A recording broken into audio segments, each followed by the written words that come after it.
Bharatiya Janata party और खास करके वो आरएसएस ये बड़े ताकत के साथ पुरजोर से मुझे हराने के लिए लगे हुए हैं। बहुजन समाज पार्टी हो, वंचित बहुजन आघाड़ी हो या एमआईएम हो, ये दिखने के लिए दूसरी पार्टी दिखती, लेकिन ये भारतीय जनता पार्टी का बी गठ है, दूसरा गठ है। कांग्रेस के लिहाज से नागपुर शहर की उत्तर नागपुर की सीट सबसे सेफ सीट मानी जा रही है। इसके लगातार के विधायक डॉक्टर नितिन राउत फिर एक बार चुनावी मैदान में है और फिर एक बार जो पुराने उम्मीदवार हैं डॉक्टर मिलिंद माने वो सामने चुनावी मैदान में है।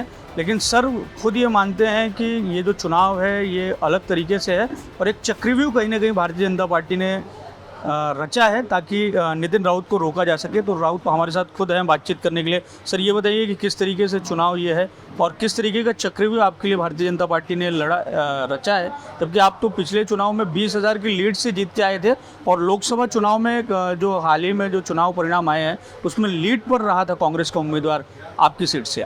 जब चुनाव होता है, चाहे कोई भी चुनाव हो, लोकसभा का और विधानसभा का, मैं उसको कभी हल्के में नहीं लेता हूँ। इस चुनाव में भारतीय जनता पार्टी और खास करके वो आरएसएस ये बड़े ताकत के साथ पुरजोर से मुझे हराने के लिए लगे हुए हैं। उन्होंने व्यूह रचना भी बनाई है क्योंकि उनको पता है कि मैं भारतीय संविधान के लिए लड़ता हूँ, मैं मनुस्मृति के खिलाफ लड़ता हूँ, मैं आरएसएस के विचारों के खिलाफ लड़ता हूँ।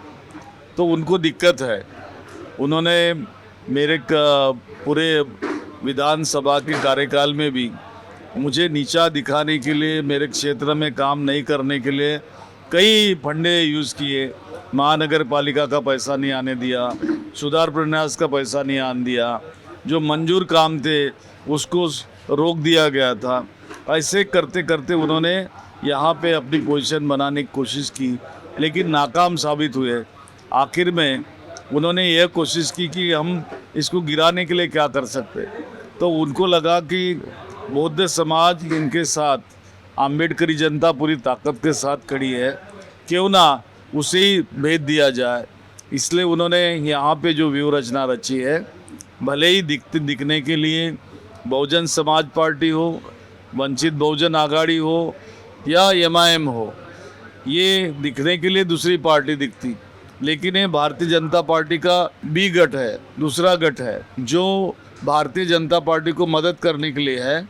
उनके कैंडिडेट भी इन्होंने डिसाइड किए, यहाँ तक कि कुछ इंडिपेंडेंट कैंडिडेट्स को भी इन्होंने रसद पहुँचाई है, सुविधा पहुँचाई है और उनके माध्यम से बौद्ध समाज का जो वोट बैंक है उसको कैसा डिवीज़न कर सके, उसको कैसा बिखराए, उसकी तरकीब उन्होंने सोच कर यहाँ प्लानिंग की हुई है। एक चक्रव्यूह बनाया है, उसको भेदने के लिए हम कोशिश में लगे हैं। निश्चित रूप से हम उसमें सफल होंगे, उनका चक्रव्यूह भेदेंगे और यहाँ पर कांग्रेस की सीट को विजयी बनाएंगे। कौन से चुनावी मुद्दों को लेकर आप जनता के पास जा रहे हैं, जनता के सामने जा रहे हैं? आप मौजूदा विधायक भी हैं और कांग्रेस पार्टी के बड़े नेता भी हैं। देखिए, उत्तर नागपुर एक अनोखा ऐसा निर्वाचन क्षेत्र है। ये किसी एक जाति का या एक धर्म का निर्वाचन क्षेत्र नहीं है। ये एक प्रकार से छोटा भारत ही आप इसको कह सकते हो। भले ही ये सुरक्षित जगह है और यहाँ पे काम करते वक्त केवल विकास नहीं देखा जाता, तो विकास के साथ विचार भी देखा जाता है। तो एक तरफ विचारों की लड़ाई है तो दूसरी तरफ विकास की लड़ाई है और ये दोनों मोर्चे पे हमने अपने संगठन को बांधा हुआ है और हम लड़ने की तैयारी में पूरी ताकत से उतरे हुए हैं। कौन से मुद्दे लेके जा रहे हैं? नहीं, मुद्दे तो साफ है यहाँ पे कि जो संविधान का विचार है, संविधान का विचार हमारी जनता मानती है, देश मानता है।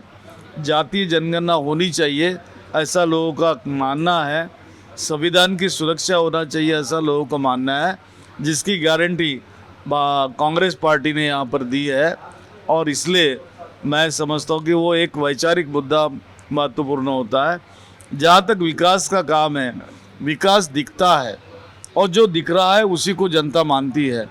तो मैंने जो काम किया है वो छुपा हुआ नहीं है, मेरा जीवन ही खुली किताब है और इसलिए मैं समझता हूँ कि यहाँ की जनता बखूबी इस पर निर्णय लेगी। एक आखिरी सवाल है, राहुल गांधी का जो सम्मेलन हुआ है उसका कोई असर हो सकता है क्या?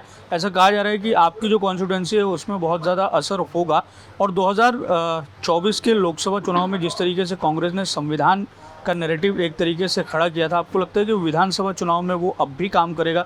लोगों के जहन में अब भी संविधान वाली बात है? पिछली लोकसभा के चुनाव में जो नैरेटिव फिक्स हुआ था संविधान को लेकर, मैं समझता हूँ कि वो नैरेटिव बदला ही नहीं है, वो आज भी ज़मीन पर मौजूद है। और उस नैरेटिव ने यहाँ पर बहुत बड़ी जीत महाविकास आघाड़ी को दी थी। अब जब नैरेटिव यहाँ पे मौजूद है तो नैरेटिव क्यों है? तो उसका कारण ऐसा है कि इन्होंने जिस ढंग से शिवसेना को फोड़ा, उसको तोड़ा, जिस ढंग से अपने शरद पवार जी के राष्ट्रवादी को फोड़ा, उसको तोड़ा, वो लोगों को पसंद नहीं है। जिस ढंग से ये यहाँ पर काम करने का इनका बर्ताव है, करप्शन इतना बुरी तरीके से बढ़ गया है, 40% पे इनका करप्शन चला गया है। तो ऐसे में लोग यहाँ पर अपना मन बना चुके हैं और उनको लगता है कि जिन्होंने कोरोना के समय, संकट के समय, लॉकडाउन के समय हमारी जान बचाई, जो हमारे लिए खड़े हो गए, ऐसे महाविकास आघाड़ी को ही हम चुनेंगे। इस प्रकार का परसेप्शन बनते जा रहा है। उसमें राहुल जी अभी कल परसों आए, उन्होंने बहुत अच्छी बातें वहाँ कही, वो बातों का असर ज़मीन पर अभी नज़र आने लगा है। धन्यवाद सर हमसे बात करने के लिए। तो ये थे उत्तर नागपुर से कांग्रेस के प्रत्याशी या महाविकास आघाड़ी के प्रत्याशी डॉक्टर नितिन राउत, जो अपनी जीत को लेकर फिर एक बार इस सीट से आश्वस्त दिखाई दे रहे हैं। कैमरामैन अतुल गवई के साथ दिव्येश द्विवेदी, न्यूज़ नागपुर।